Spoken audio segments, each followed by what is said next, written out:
Ito na nga po pala yung ating floral design mga lods. Ito na nga po pala yung full video guide natin mga idol. Kung simple lang ang gusto nyong design at maliit lang po or maiksi lang ang table nyo mga idol, ito po yung nababagay na design para sa inyo.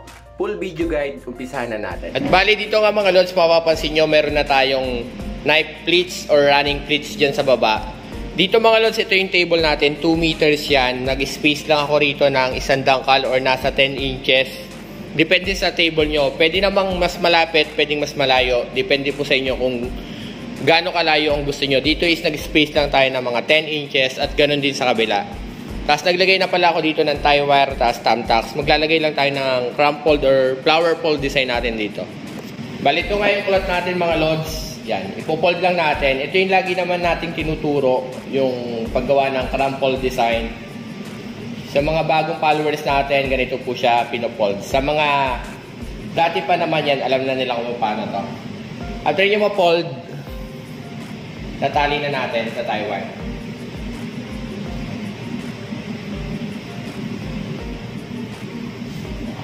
Yan. After nyo matali yan mga lods, kukunin nyo lang yung cloth natin. Yan. Ito yung cloth. Yan. Ito yung pinaka ibabaw niyan. Dito tayo mag-umpisa. Yung cloth natin, ipo-fold natin siya ganyan. Yan. Fold lang natin. Gagawa lang tayo ng 4 na fold bali mga lods. Yan. Yung pinaka-rose pleats natin. Yan. After nyo ma-fold, angat nyo ganyan. Tapos tatalian natin siya ng tie wire.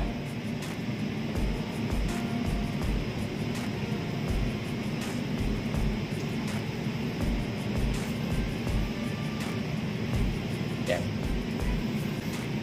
Bali gagawa lang tayo ng 4 na piraso nito mga lods. Yan. Ganito. Pupold lang ulit natin.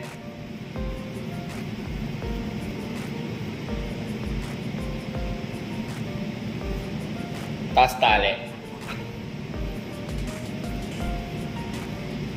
4 lang na piraso mga idol.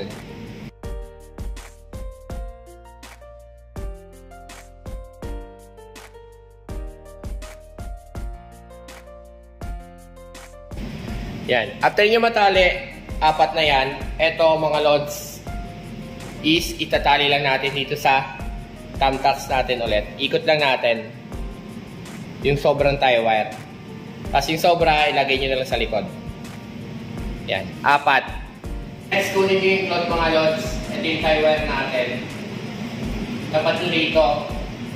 Tapos gagawa lang tayo ng scallop design. Ito sa bandang gitna.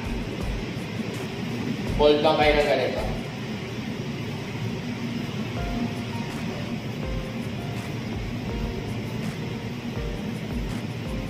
Huwakan nyo lang, tapos dito lang sa tapat ng tie wire natin.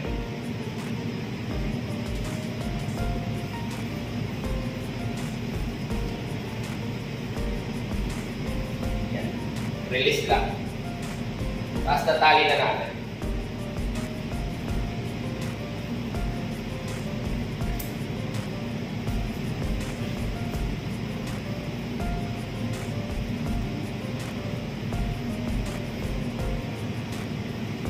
Bali ito yung 4 kanina, scallop design natin. Tapos magagawa lang din tayo ng 4 na fold dun mga lods kagaya ng ginawa natin dito. Dito mga lods, gagawin nyo lang din yung kanina, 4 na fold mga lods na at least nasa 4 to 5 inches po yung taas mga idol yan. Sa mga nagtatanong, yung tie wire po is binibili ko lang po yan sa hardware. Sabihin nyo lang po na tie wire yun po yung mas manipis lang sa alambre tapos mas malambot lang po siya mga idol.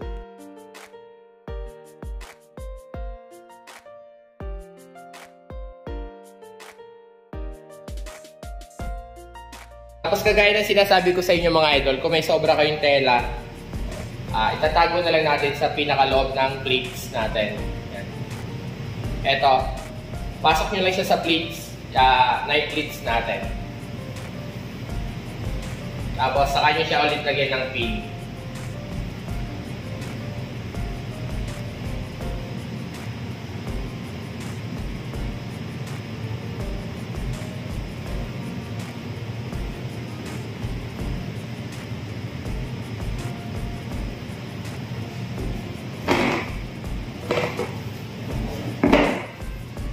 Bale, ito na siya mga lods yan. Kagaya na sabi ko mga lods, pwede nyo itago yung mga sobra nyong tela sa mga likod ng knife pleats nyo. After nyan, bubukahin na natin siya, tapos lalagyan natin siya ng artificial na leaves mga lods. Dito mga lods, kagaya ng ginagawa natin, bubukahin lang natin siya. Ito yung naunang plot natin. Hatak lang natin ito ng diretso. Diretso lang.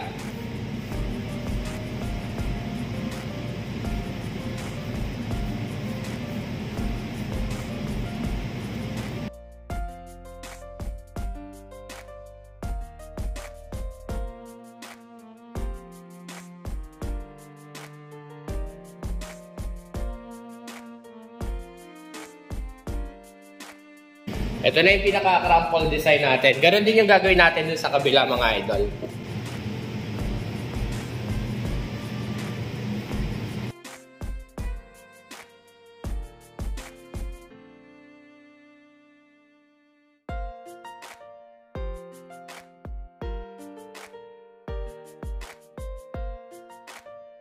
Bali yan na siya mga lods. Yan na yung may crumple design natin. Tapos scallop design. Yan. Sobrang simple lang nito. Kung maiksi yung tela nyo, ito yung bagay na design dyan. Kung maiksi mga idol. Next yan, para gumanda, lalagyan natin siya ng green plant na leaves mga lods. At dito nga mga lods is depende na sa inyo kung ano yung available na artificial leaves sa inyo. Dito nga gumamit lang tayo ng ganitong dahon mga idol. Pwedeng pako, pwedeng kahit anong dahon mga lods para mas gumanda pa yung pinaka flower fold or yung crumple design natin mga idol. Ito na nga po pala yung simple. Ito nga mga lods, naglagay tayo ng green leaves na accessories para may additional na design. Tapos maglalagay din tayo dun sa kabila.